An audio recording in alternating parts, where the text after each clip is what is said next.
Friends and professionals, whatever I'm saying, we're back for another live episode of the Modern Lending Podcast. We are bringing you some heat because coming up November, we have a very special guest and a very special announcement to kind of round out season 3. But for those of you that have been buckling in, welcome to a season on stories. As all of you know, all of human knowledge was passed down from stories. We didn't have written word. We had to translate our knowledge through stories, and that's how we as a society grew. That's how we learned. That's how we evolved.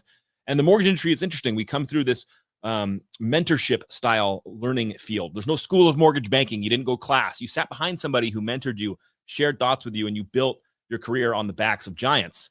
So today we're going to bring on an industry giant. It's my pleasure to introduce Dan Hanson, my father and a mortgage banking executive for over 40 years, who has led tremendous teams in the mortgage space, been involved in tons of transitions and evolutions, and one of the best storytellers I know. So without further ado, Mikey, let's roll it. Let's bring on Dan Hanson.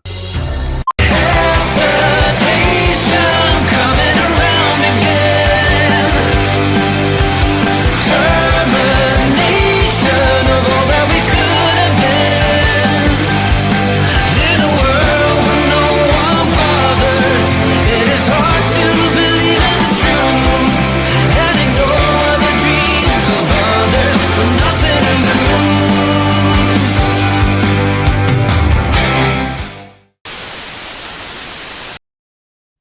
All right, we're live. Welcome. So you got to scoot in.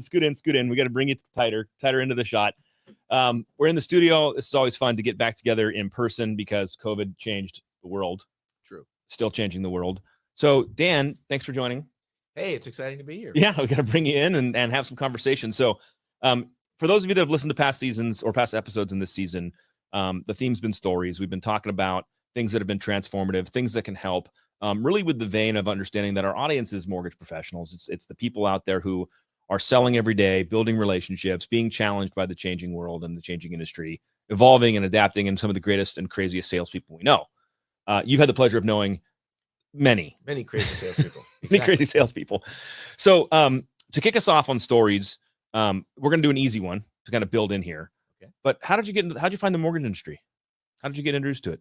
Okay, that is pretty easy for me. I was actually in the title industry in the 70s. From 1977 to 1986, I was in the title industry. Bring this a little up more. Sorry. Oh. And I worked for a company called Safeco Title. Yeah. It probably doesn't exist anymore. It was bought by Chicago Title back in those days. And I really enjoyed the title business. I learned to be a salesman. I learned about relationships. I worked with real estate agents, home builders. It was a pretty easy industry to be a salesperson because your product was pretty much generic. Everybody had pretty much the same title products. Yep. Same pricing. So it was just a war for relationships. Yeah, it was just really about making friends with more people than anybody else. And by the way, you did learn some things. We had famous things called plant tours, which were really exciting. Who doesn't want to see a title plant? And no, back in those days, honest to God, back in those days, it was not electric. They had these huge lot books that were like I don't know, 3 feet by 2 feet. Yeah. And you'd open them up, and literally every document that was recorded by the county recorder was scribed into these lot books. Yeah. And then we had title officers and title experts that would actually take sectioned land that was being drawn for a new development, for example, and literally draw it into the books. Gosh. I mean, it really was like tablets Another from the world. mountain. It was Yeah. scary. But anyway, I was in the title industry, and when our company was acquired by Chicago Title, who I competed against, and I was really trying to decide if I was going to stay in the title industry or become a title agent, do something else. Yeah. A good friend of mine, Gary Anderson, and I worked in an organization that's now called Vistage, but back in the day, it was called Tech. Mm-hmm. And executives from different fields would get together once a month with a kind of facilitator. Yeah, like a networking group too. Exactly. And Gary was in that group, and I was in that group, and I was talking about the issues at Safeco, and he was talking about the issues at a little company he was starting called Directors Mortgage. And at that time, it was tiny. It was in Riverside. It had like 150 employees, and he was building it and talking about the challenges of building it, and I was listening. So when I decided to leave the title industry, Gary called me and said, "Can we have lunch?" I said, "Sure." Yeah. Well, great. I love you, Gary. Yeah, we hang out. He said, "Hey, how'd you like to come and work for me in the mortgage business?" And I go, I don't know that much about mortgage. Perfect. And he goes, well, we do. And he said, you know a lot about people, and you know a lot about home builders, and you know a lot about all these other folks. So why don't you bring those relationships over to us? We'll teach you the mortgage business. Yeah. You bring your relationships, and we'll grow this thing to something big, because we don't have anybody in my company who's ever graduated from college besides myself and the CFO. Interesting. And I go, oh, okay. So he said, we've never had a professional manager who's managed more than 5 people. Yeah. So we'd love to bring you over, teach you the business, bring your relationships to us, and help me grow this company. So that's how I got into it. It was a relationship that he and I had, and he and I enjoyed a fantastic organization called Directors Mortgage, which, went from a very small little company in Riverside to the largest government lender in California, the largest home builder takeout lender in the Western states. And so that's how I got in the mortgage business. And from that start, I would have probably still been there had not Gary tragically died. Yeah. Which is a whole other story. Yep. But we can we'll go through that someday. But he was a tremendous man. He was a tremendous person in the mortgage industry in those days, which had small independent mortgage companies, basically, and then savings and loans and credit unions. Yep. The banks we only did government loans. That's right. You had to drive the files in. Oh yeah, to the VA, downtown LA. Yes. And you would have a candy bar or like a $20 bill. You'd slide it in for the VA lady who would stamp it, and you'd drive out of LA. I'm serious. I know. It was like a payday bar. I know. Oh, here you go, dear. It was something. But conventional loans and jumbo loans were only done by banks because we weren't sophisticated, and Fannie and Freddie really hadn't got their legs yet. And then we got into conforming, and then ultimately we got into small jumbos with correspondent relationships, but we never obviously had our jumbo product like a Loan Depot does today. What was when was the moment you decided, or did you ever know that you were going to stay in this industry? Well, I'll tell you a story about that, because I'd been in the business about 9 months, and I was working for Gary at Directors Mortgage. Yeah. And the largest home builder in the Inland Empire, and probably in Southern California, was a family business called Lewis Homes. Mm-hmm. And Ralph and Goldie Lewis had started this company. They had 4 boys. They were all in the business, and they were a large landowner and were building a lot of properties in the Inland Empire and Orange County. Yeah. So I had met him, I think, at a couple of meetings, but I'd really never introduced myself. So I decided to make a call on Ralph Lewis and convince him to do business with me at Directors Mortgage. Perfect. Yeah. And so, I kind of felt like Bud Fox trying to get into Gordon Gekko, right? Absolutely. I kept calling and calling, going to see his secretary and administrative He's not person. in. He's not. He's I see him. Exactly. He just left. Oh my goodness. So finally I get this appointment with Ralph. And so I go into Ralph's office, and he's not in the office at the time. And I sit in this big sofa, and he's got this big desk. And if you wouldn't probably know Ralph Lewis, but Ralph was a big human being. He was just a big man. And he was an interesting character. Obviously, everything was done on a handshake. He was just one of those kind of people that, his word was what it was. So I'm sitting there looking around the room, trying to figure out, is there anything I can relate to this guy with? Yeah. I'm a sales guy. Yeah. Looking around. Anything, pictures. So I look up on the wall, and I see a certificate that says that he's a CPA. So I go, oh, okay. So this guy's an accountant. Yep. So we have nothing in common right now. I was going to say, you're screwed. Yeah. And I go, so I'm looking at that going, okay, he's a smart guy. He's an accountant. He was a CPA. And then I look over on the other side, and it's got a Doctor of Jurisprudence sign. And I go, so he's a lawyer and he's a CPA. This is going to go real good. I started to realize at that moment that I was in deeper than I should be. And as confident as I was that I could, sell ice to Eskimos. Yes. Ralph comes in, very gentlemanly, sits down by his desk and says, well, what can you do for me? And I said, I kind of said, well, I work for Directors Mortgage. And he says, yeah, I know Directors. They're here in the Inland Empire, And I go, well, who does your mortgages today? And he goes, we have 2 or 3 companies that are our preferred lenders. Yep. And I go, oh, well, we'd certainly like to be one of them. And he goes, yeah, well, that would be great. Yeah. What can you do they can't do? Right. Geez. So all of a sudden, and I told Alec this earlier, that my best sales call was a non-call. And I realized at that moment that I was not ready for this meeting. Oh, I'm talking to, a lawyer, a CPA guy. So then I turned to him. how old were you, by the way? Do you remember? I don't know, in 1987 or so, that was 41 years ago. So I was probably 12. Yeah, exactly. Anyway, so I look over now and I'm kind of panicking. I can feel, This my meeting's going nowhere. yeah, my Snoopy tie is starting to corrode. Yeah. It's getting The bad. clip-ons falling off. Wow. And Ralph's looking at me like right through my Yeah. body and giving me an X-ray. And I go, so I look over and I go, oh, I see, you got your law degree. I was going to be a lawyer when I graduated from college. I just never kind of got to it, but I was always fascinated by it. I go, where did you go to law school? And he just looks at me and he goes, oh, I didn't. And I go, oh, well, I thought that was your license to practice law in California. He goes, it is. And I go, and he goes, I just took the test. Oh no, you're so. Did you just excuse yourself at that point? You're close. I said, Mr. Lewis, would you do me a favor? And he goes, oh, what's that? And I go, would you accept another appointment with me a month from today? And he goes, why? And I go, because I'm not ready for this one today. And I want to be ready the next time I talk with you. And I got up, and he looked at me puzzled, and he said, okay, see you in a month.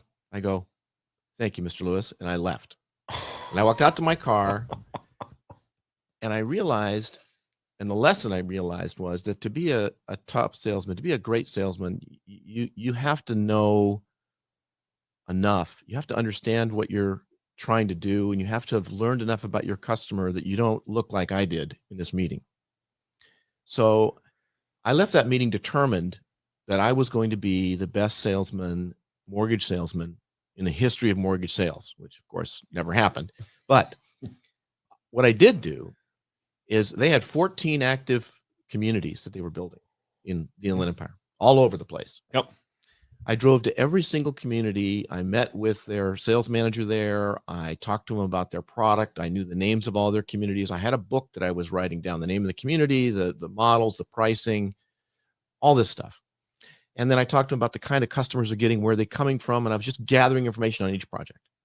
Then I went back to my office and I sat down with my senior underwriting group. Mm-hmm. And I said, here's the sales prices these guys are in. Here's what can we do? Type of customer. Yeah. What kind do we have bond program? What do we? And so they would load me up with, in this particular community, you could use this and that'd probably helpful, blah, blah, blah. So I had this book. It was like, I don't know, 20 pages of notes and stuff on each community. So I went back to Ralph's office a month later. I come in with the book. Ralph's looking at me like, okay. Welcome back. I go, Mr. Lewis, you build a beautiful home. I've been to all 14 of your communities in the last month. And I can tell you, if I could afford any of them, I would have bought one. But I did get a chance, I think, to look at each community, and I can probably make 3 or 4 extra sales happen in at least 6 of your communities from your current lenders. And he said, really? Which ones? So I literally opened my book. Drop it out. Gave him that data. Then he said, what is that? I said, that's a book of notes about your communities. He said, well, can I see it? Oh, gosh. I said, sure. So I roll it over to him. He flips through a few pages of it and just looks at it, because I printed back. I don't write because I'm illegible. So I only print. So he looked at it, shoves it back to me, and he goes, I'd like to get a copy of this book and share it with my executive staff. Okay. I said, you can have this one. I've already memorized it. Yeah. And he laughed. And I go, I didn't take the lawyer's exam, but I did memorize that book. Okay. Just go in and take it cold. So he laughed and he said, you know what? Directors is going to be one of our lenders, and I'll get back to you. We'll let you know what community we're going to start with, but I appreciate all the work you've done here. And I left. And from that day forward, we got one community, and then we got more communities, and we got a team of people, and we did over 1,500 houses with them over the next 3 years. But the lesson really was about being authentic and recognizing when you aren't prepared and you weren't gonna really make a difference in that sale, it's better just to pull the plug and get prepared. Yeah. And then I've never had a meeting with another builder or even a real estate broker where I wasn't better prepared. And today, of course, you have knowledge and information everywhere. Yeah, but still, people do go unprepared into meetings. But that's because I just said they think that they're just going to go in and talk about their company, but that's not what being prepared is. No. Prepared is talking about their company and how their company can benefit from your company. Yep. So that's where they make the big mistake, or I made the big mistake. No, I think it's universal. People go into meetings and talk about themselves. Yeah, and I realized at that moment that I'm never going to be that humiliated again, because that was ugly. And You got yourself out of there though in a very strategic way. oh man, I was on your feet thinking, because it was going down yeah, fast. You're just like, I guess I'm going to leave now. Excuse me. I'm going to take. Can I take my card back? Yeah, I have some intestinal problems. I have to leave Yeah, now. go.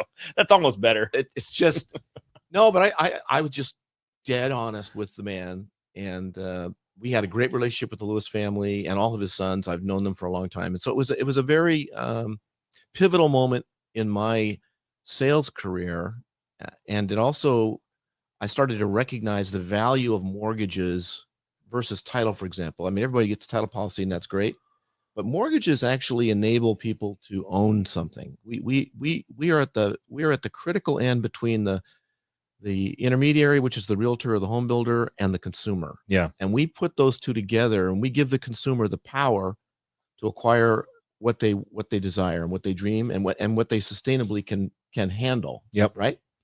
So to me, I thought that was really cool.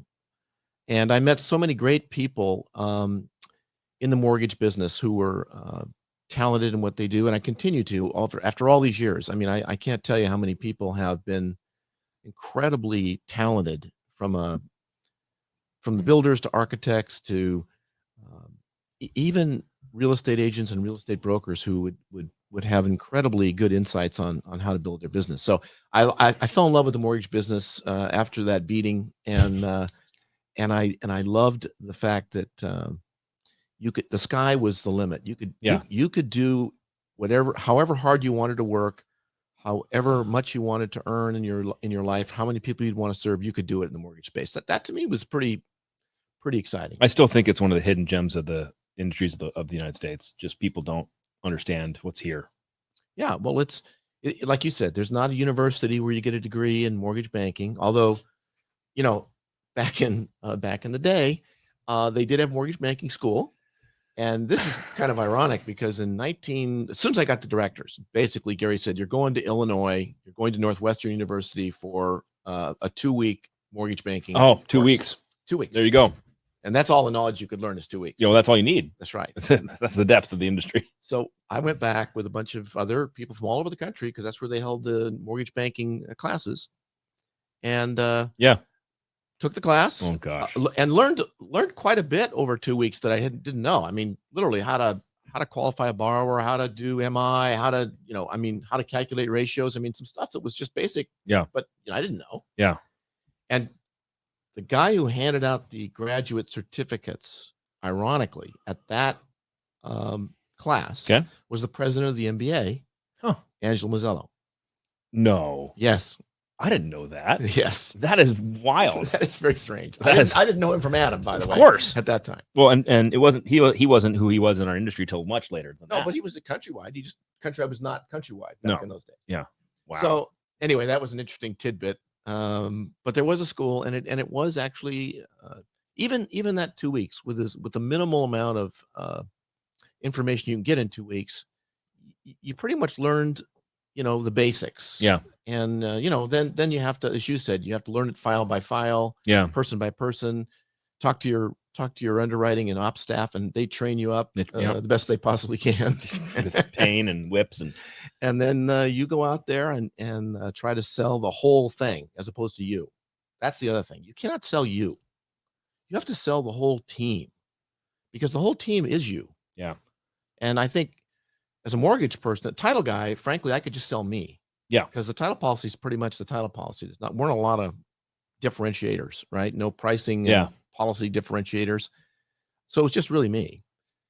Mortgage was like there's a ton of plates that have got to be spun properly to make it work. Yeah. Your processor, your underwriter, the closer, If you all of it. If you don't have, if you don't believe in the village and the team, Yeah. and you're selling, it's not just me, it's this whole group that are going to make sure my commitments come through, then you're again making another mistake that's going to come back to haunt you, because those relationships are critical, and they're your ability to sell them properly and not oversell them, and yet Yeah. be strong with them is very critical. All right. I got a funny story, and then it'll lead me to a question. So one of the things I learned from you early on was watching your tennis career while you were a professional and also playing tennis. For those of you that don't know, Dan is give him a racket and he's a terror on anything. Ping pong, doesn't matter. Just terror, pickleball. So I used to watch him play tennis, and he used to win a bunch of tournaments. You used to win a bunch of tournaments. And I would ask you questions like, and the tennis tournaments, for those of you that don't know, were like all day slog fests. You start in the morning and you play somebody, and then it's just whoever can just not die is who wins. Because you're all every match you're getting beat up. And so I used to ask you, how did you win so many things? What would you attest to it? Because what I watched you play, you were a very scrappy player. Yeah. You ran down every ball. You never just quit on a play. It didn't matter how important the play was, game point or first point. It was like every play was mattered. Right. And you told me, and I don't know if you remember this, but I use this in my origination career. You told me that I'm not the best player out there. I'm going to get beat. Someone's going to beat me, but they're going to lose their next match because they're going to be so exhausted, so tired from just going to war with me for 4 hours that I'll lose, but they'll lose the next one. And you watch. So I used to use that in origination, because back in the days before Dodd-Frank, you give your commission up and just keep lowering your commission, keep giving a better rate. And I was like, I'll do this deal for free. I'm going down to the earth because I'm not going to lose. Right. So on that story, I have asked this for every guest so far in the season. I think there's moments in our lives or careers, like that mini one for me, where I was different because of that moment. It was kind of like a fork in the road is a big term, but we all have these micro or macro moments where life is different post that moment. So I'd love for you to share a transformative moment that set your life on a different path, type of a thing, for people that are listening today that might give them some inspiration. Okay, well, sticking kind of to the tennis theme, I was a pretty mediocre tennis player when it came to skill set. A lot of these guys that were great champions, started when they were very young, 2, 3, 4, 5, had private instructors. I started when I was 15 because I didn't want to die in football. I wasn't smart enough to play baseball. And I ran track until I found out that I wasn't fast enough to run track, but I was pretty quick. I found the difference between quick and fast, by the way. Yes, that's a thing. I was very quick. Yes. Fast part was a little bit of a problem. So I said, tennis has got to be out there. So I went out for the tennis team in high school, and, we had a coach, and he tried to, we were, all of our rackets were carved out of a tree, wood rackets.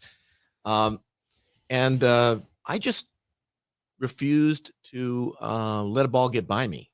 That was the whole goal. It wasn't to hit winners. It wasn't to be amazing with my shot production. I was like the Pac-Man guy. Yeah. And I would drive the other guy to where he would get crazy and hit the ball too hard and knock it out of bounds and make a mistake. See, the great thing about tennis is he can beat himself. You don't beat him. He beats you. He'll make the mistake. Yeah. And that's still a point for you. It's all good. So I did that for high school, and I did get a little bit better. 2-time All-American. Yeah, you did okay. Well, I went to college where I really learned how to play tennis. And so this is kind of where my story is going. I have a story about tennis at the University of Redlands. We had a very good tennis team. We were the number one tennis team in the what I would call Division III NAIA small college division. Mm-hmm. And we played all the big schools because our coach Verdick was well known, and we played Stanford and USC. And as a small college, that was not normally on their schedule. No. So my sophomore year, I was, on the team, hanging on. There were really some good players on the team, obviously. And all of a sudden, there was a woman at our school. Her name was Janice Metcalf, and Janice was on the women's tennis team, but she had been the number one 8-year-old, 10-year-old, 12-year-old, 14-year-old. She was the number she's one badass. woman in the world in that age. Wow. So in college, she's playing on the women's tennis team, but no one can take a game from Janice. Oh, she's just dominating everybody. Yeah, she was 6'1", by the way, probably 100 and I don't know, 35 pounds. She looked like a string bean, but boy, could she hit the ball hard. And she was the sweetest, most humble lady. I just amazing, and a competitor, brutal. We used to practice with her just so we could like get better strokes. So apparently, she went to our coach and said, "How would you feel about me if I tried out for the men's team and played on your men's team? Because the women are not that competitive." Oh, and of course, our coach is going, "Well, I'll look it up." And he looked it up and goes, "There's no reason, rule. I can't find a rule saying that you can't play on the men's team." So Janice Metcalf came out on the squad. The tryout for the men's team. Oh yeah, and of course we're all looking at her. What is this? Yeah, we're looking at her. 70. This is 74. Yeah.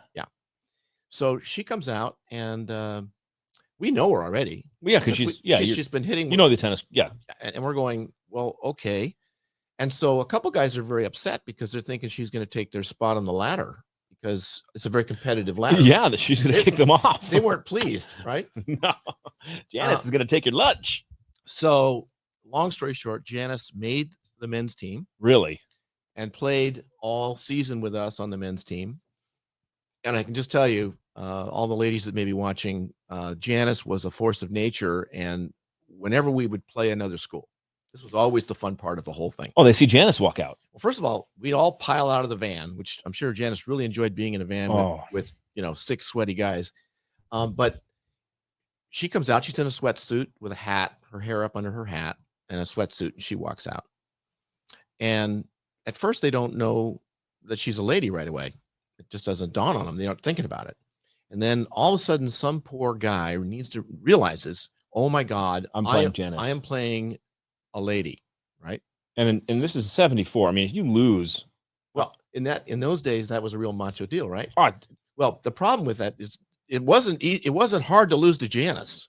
Janice had a big serve, huge ground strokes, and would just blow you off the court if you weren't smart enough to dink and lob her and try to stay away from her. So she would play all these guys, and they would just be dying out there. And of course, pretty soon it became known that we had a woman on our team, and all the college kids would come down and watch the matches in the afternoon, and they'd all want to watch one match. Well, of course, because to them it's a spectacle. It was amazing. So that's not really the reason for this story, but we always hear the term, you got to show up no matter what. If you show up enough times, you're going to win. Yeah. And I've heard that a lot, but Janice taught me something I'll never forget. So we were going back to the Nationals in 1974 as the defending national champions. And big deal. It was a big deal. And we always had the same, the coach was very ritualistic about what we did, when we flew, where we ate, where we stayed. It was exactly the same. Yep. So we left on a Sunday in June. And in Kansas City in June, by the way, is a real super cool place to play. But anyway, so on Sunday that day, Janice was playing in a big tournament here in Orange County with the coach's son who had graduated the year before. They were in the finals on Sunday, and we were saying, well, we're flying out Sunday at 10 o'clock. So Janice, just default the finals and we're going to nationals. Get in the plane. We're going back to win the nationals. This is like the big thing. The coach said, I think she can play the tournament. Don't worry about it. With his son. Okay. And then she'll fly back later and she'll be fine. Well, she played in the finals. She fell. She tore a meniscus and had to be taken to the hospital. And she was basically, out of commission. Oh. So we're all back in Kansas City Sunday night having dinner. And the coach gets this call from his son, I suspect. It says, Janice got hurt. She's out. Coach just goes, oh my goodness. So he comes to us and he says, Janice is not coming. She hurt herself. And we're all going, yeah, I told you so. We're so mad. We're so oh my gosh. Because if you're in the Nationals, when you turn in your sheet of players, you can't change that when you get there. So you're down a player now. You're down a player, and whatever points Janice would have won, you're out. Oh. So we're just, pissed now because maybe our national championship hopes are going to be impacted. Yeah. They're always close. I mean, it's always nobody smashes that place. It's always a point here, point there. So anyway, Monday morning we get up, we're getting ready to go. Yeah. I look out my window of the hotel and I see this gal in a sweat outfit limping up with her knee. It looked like, I don't know, it looked like a bowling ball. Bionic knee. And she's limping toward our hotel. And I go, oh my gosh, Janice is here. She showed up to root for the team, right? And this woman probably had been in terrible pain, took an all-night flight back in Kansas City, and I'm going, oh my gosh. And of course we're all incredibly mature and and so thrilled she's here. Oh no. Yeah, we're saying, we hate Thanks you a lot. We hate you. You've betrayed us. Ruined the chance. It's unbelievable. So as fate would have it, a couple players, including Janice, got a bye the first round. And if you get a bye, that means you don't play in the morning, you play in the afternoon on the Monday, because you play like 6 days in a row. It is a real war fest. Yeah. But if you win that first match, you get 2 points because you get a point for the bye and a point for the win. Yep. But if you don't play in the match, you lose all points. You forfeit. You don't get the bye point. You get nothing. Yeah. So Janice sees this, and we're going off to our matches now because we're focused on, I got to beat this next guy who wants to kill me. Yeah. And you got stuff to do. Yeah. So we're gone. So Janice Metcalf, I'll never forget this. She goes out on the court to play this guy who his last name was Fink. I'll never forget. I think it was Mark Fink. And she and the coach is with her. The poor woman cannot move more than 2 steps either direction. Well, and can't. Tennis is lateral. I mean, you're doomed. She can't move more than two steps either direction. Now she's tall. So she's got maybe a 6-foot wingspan on both sides of it. So she can serve. Kind of. Stands there and kinds of serves. And she's literally, as coach said, the woman is just kind of, grinding and crying and just, the pain. And this poor guy, Mark Fink, is watching this lady, go through. You got to feel terrible. And he's just, and of course, Janice's strategy now is when she does hit the ball, she's hitting it as hard as she can in a corner. Because she got one shot. That's right. She get chased out of ball. So she's just blowing it. Just bam. Full. And so he's freaking out. So, as God is my witness, she beats this poor guy. 6'3", 6'3". No way. An ambulance came and carted her to the hospital because her knee now is really wrecked. Because it was, it was already hurt, but now it's really just a mess. We don't know this. So we get back to our room and coach comes in. He goes, Janice went off to the hospital. We go, oh, that's a bummer. No, you understand. No, you understand. But she did win her first match. And we were all just like, what? She played? And he goes, yeah. And I go, oh my God. So we now are like so intense that she would go through this for us, that we played like, demons. Anyway, 1974, Redlands University, national champions, we won by 1 point. So you think about that and you go, that's showing up. That's courage. That's a lot of heart. Yeah. That's somebody who, when you're crying about some appraisal you can't get or some other thing, this gal, came back and did something that was pretty heroic. And I'll never forget everybody on our team, it was like, we're going to give this championship to Janice because without her coming back and doing this ridiculously incredible thing, we would have probably not won the tournament. Yeah. So anyway, I got to know Janice very well. We played many pro matches together, and unfortunately she had her third knee surgery, and that's what stopped her from being on the world stage, actually. Yeah. But I only mention it because, these are stories that connect, who you are and how you face adversity and how you handle stressful situations. And I just remember looking out that window and seeing her limp up going, wow. First of all, just the fact, I thought she just was showing up to watch us. Yeah. And I'm sure she was. Yeah. But then she realized that she was going to give up a point if she didn't try to play. So why not try? And if she lost, right? But she had to try. She didn't have to, but she did. Totally. So for everybody who listens to these kinds of stories, you know, they should give you some level of inspiration. Janice was inducted in the University of Redlands Hall of Fame. She's been on the World Cup team, but I can't think of a time when I was prouder of all her accomplishments than what she did that day. Yeah. And you know, it changed some things in the way that I handle difficult situations, and showing up and having the courage and integrity, even when you've really blown it. Yeah. And you showing up is tough. Yeah. You know, you're not going to get a bunch of love. Well, I mean, she shouldn't have played that game before. No. And she probably She- regretted that forever. Yeah. But here she was. So Yeah.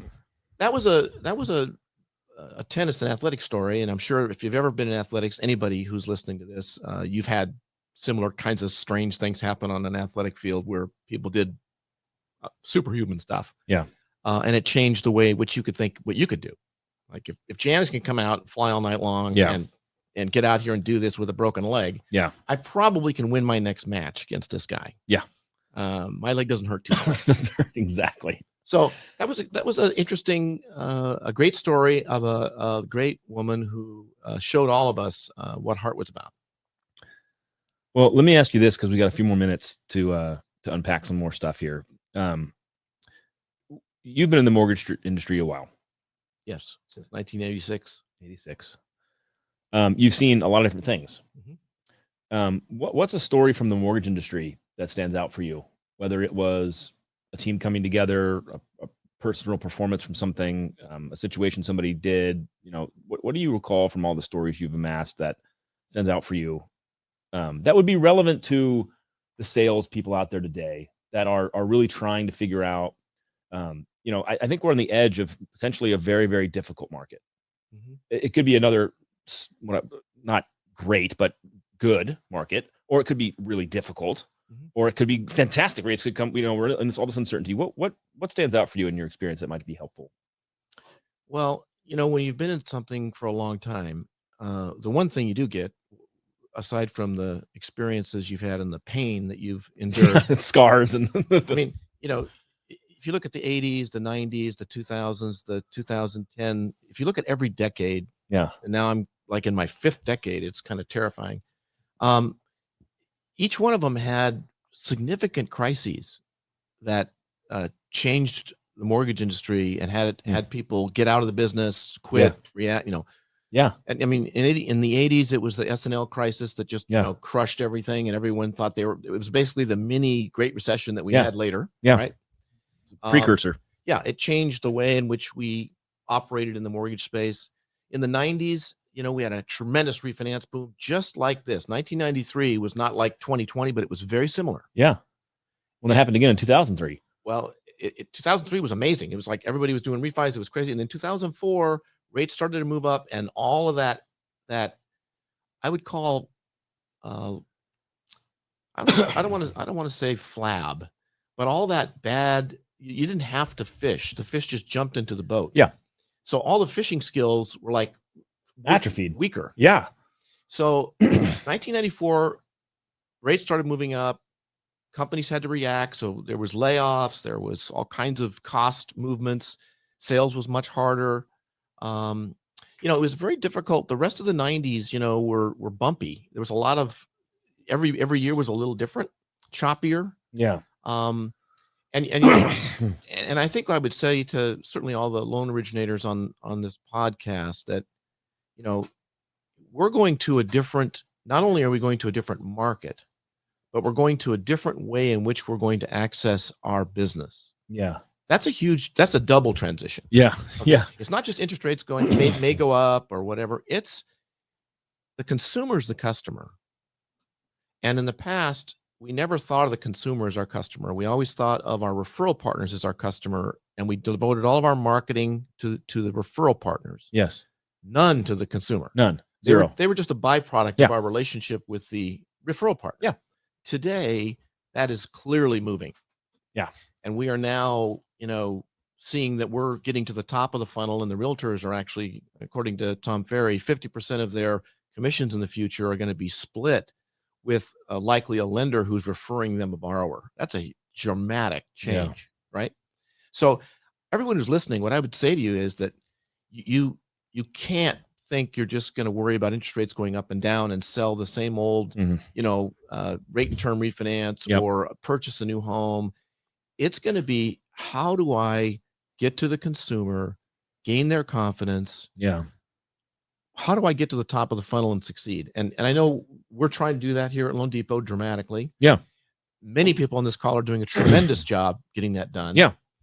Now that we're servicing business, that's going to give us another direct into Touch the point. consumer, Yep. and that's going to be huge for us. And people who don't service, that's a huge disadvantage, frankly. Yeah. In this kind of an environment. So, in my career, this is the first time I've seen the double. The way in which we capture business is changing, and the market's going to do what it always does, which is change all the time. Yeah. I think if you grab onto that and understand that marketing, and I've said this once before many times, marketing is more important than product competency. I'm not saying you shouldn't be product competent. You should, but it's not as important. You can be the most brilliant, competent product person Yeah, in the world, but there's nobody to talk to. Yeah. I know exactly how to structure a loan, But there's but there's no nobody one in the listening. room. So you got to be a great marketer in the future to be a winner in the mortgage business, period. That's it. If you're not, you will never be a CE person. You will never achieve your potential, and you will never, in my opinion, be as great as you could be without learning that skill. And by the way, it's complex. It's ever changing. There's so Yeah. many different, I mean, Alec, Alec tells me about all these different channels. I'm lucky I figure out where Facebook is, and then I get hacked. So, it's like, it's just not good. It's true. But I think originators today have to be more sophisticated in marketing. Yeah. They have to be more sophisticated in technology and how to leverage technology, where in my day, that wasn't the most important thing. It was showing up. It was being absolutely physically, work harder than your competitor. Yeah. Today, that's a different story. Although what I'll compliment that on, or add another thought to, is, I heard this before and I say it a lot now, that the game didn't change. The place in which we play the game changed and is changing. And so, at the end of the day, we're all just still humans, and we all have our own fears and thoughts. Yep. And the game before was relationship building with great referral partners. Mhm. Well, that's still a massive part of the game. But to your comment, now you have the opportunity to build relationships directly to consumers much easier. And to your point, it's much more important to do that than it has ever been before. That's right.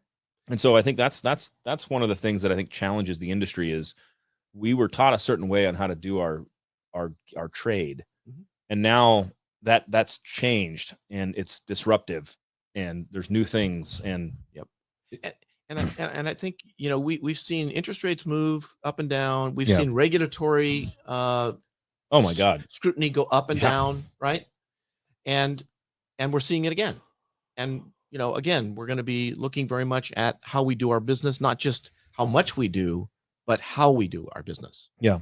How we treat every American trying to access credit. Yep. How do we provide opportunity for people that may not have had the same advantages that others have to Mhm. learn the process and to get into the game? Yep. Right. And that's a big responsibility for us. Yeah. And we're great at it. I mean, 40% of our business here at Loan Depot is with a diverse crowd. Yeah. That's awesome. And it'll probably be 50 and 60 in the purchase market as we Yep. go forward, because that's what the first time home buyer market's going to consist of. Yeah. So our ability to attract diversity of language, of race, of understanding of culture, all those things are going to make such a dramatic impact in our ability to succeed in the future. I'm very excited for that, by the way. I think that's going to be a fantastic thing for our industry. Well, so as a closing comment, Dan, for people, what would you share with the mortgage community? And I'm going to leave that open-ended. Well, for me, mortgage has been very, very good for me. It's been good because it gave me respect for people. It helped me understand what the right thing to do is in most circumstances, because you could watch how that affects people. Yeah.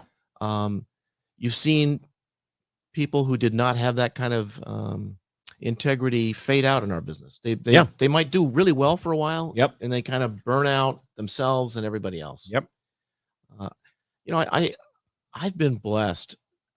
I've met the best people in the world in this industry. I couldn't ask for a finer group of professionals that I've been working with throughout my career. And if they weren't finer professionals, I just didn't end up working with them anymore. Yeah. Which was great. And I'm sure for them it was as well. But I really I want everybody on the call to think about their life stories and how they're impacted from them, and share them with people so they can impact them as well. It's a great thing to be a mentor for others, a friend of others. As originators, share ideas together. So many people just say, well, I can't give away that secret. That's critical. All the time. And I go, first of all, that's not a secret. and you should collaborate and celebrate each other's successes, because it is a hard business. Yeah. And we will have harder times, and we have to rely on one another and help one another. And as a salesperson, we have a responsibility to our operations staff to bust our ass to make sure that there's room for operations staff and more operations staff as we grow our company. Yeah. I mean, people forget about that. We are responsible to drive that growth. And if we can't make sales happen and other people win, it's like I said to you many times, I may lose to that guy, but he's going to be tired. I'm going to nick him on the way out. He's going to get his Achilles is going to get a little chip on the way out. And the next time he faces me, he goes, you know what? You're not worth it. I am not going to deal with you on another relationship battle, because the last one, I'm still limping. Yep. Great. That's the kind of guy I want to deal with, because that's who he should be. So I love this industry. I love the competitiveness of it. I love the fact that we're doing something really important for people's lives. Yeah. And we're facilitating a great industry, which is the home building and real estate industry. Yeah. All right, Dan. Well, thank you for coming on the Modeling Podcast. Thank you for the stories. It's always fun. I know there's a truckload full more of them, so we'll have to figure out how to get those into the public. Yeah, we'll have to do a big fish thing at some point where we can really, I can go off in the river and you can drop me off. It'll be fantastic. Everybody, thank you for hanging out with the Modeling Podcast. We're done today. Tune in for more episodes coming soon and a special guest in November. Peace. Take care, everybody.